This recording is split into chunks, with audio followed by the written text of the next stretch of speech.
This comes from Sean Don Sports. How do y'all feel about going after Kristaps Porzingis if we don't land a big in the draft? Since Anthony's been bringing up Kristaps Porzingis for a few podcasts now, and I am starting to fall in love with the idea of Kristaps Porzingis in Detroit. I don't know how you make it fit with Duren and Isaiah Stewart, but I mean, could you possibly go with all three of those guys in the starting lineup with Cade and Jaden Ivey? I don't know, but yeah, I don't even know how you make it work with Kristaps. If getting Kristaps means we have to trade either Isaiah Stewart or Duren, I don't want it to happen. But if they were saying, "Hey, we're gonna bring in Kristaps, but we're gonna say goodbye to Marvin Bagley," I would be okay with that. That's a better scenario than losing one of the other two. Yeah. So I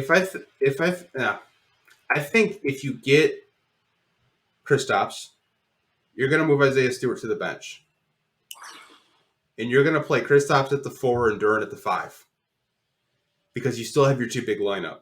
Yeah, you do. I think Kristaps is probably going to command a lot of money because he's one of the better players coming out of this free agency class. Because this free agency class, if you look at it, you don't really have a lot of names where it makes a whole lot of sense for the Pistons.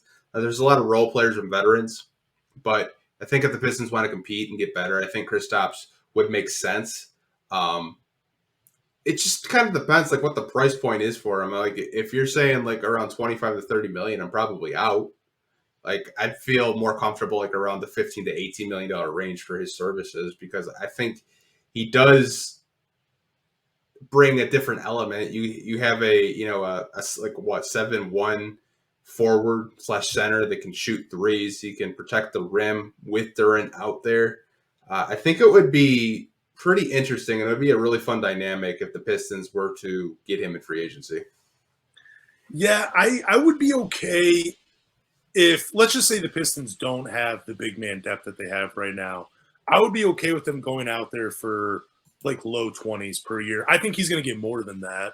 I think 15 to 18 would be a complete steal for him, and that would be incredible. But yeah, I would be comfortable with giving him like low 20s, up to 25 million a year. I'd be okay with that because I do believe in his talent. He is a little injury prone, but it feels like these past few years he's been kind of moving away from that a little bit more, because he's not like, when he was in New York, that dude was like beating people off the dribble, trying to dunk over people, being a little, trying to be more of an athlete than he is right now, where he's kind of changed his game a little bit to where he's not going to get hurt as much. I'd be okay with giving him money though, but I like the big men we have. That's the other problem too. I don't want to see any of them go.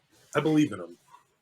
Yeah, it's just I think he's got more of a polished game right now than Stewart. But you have to remember he's been in the league a lot longer than Stewart too.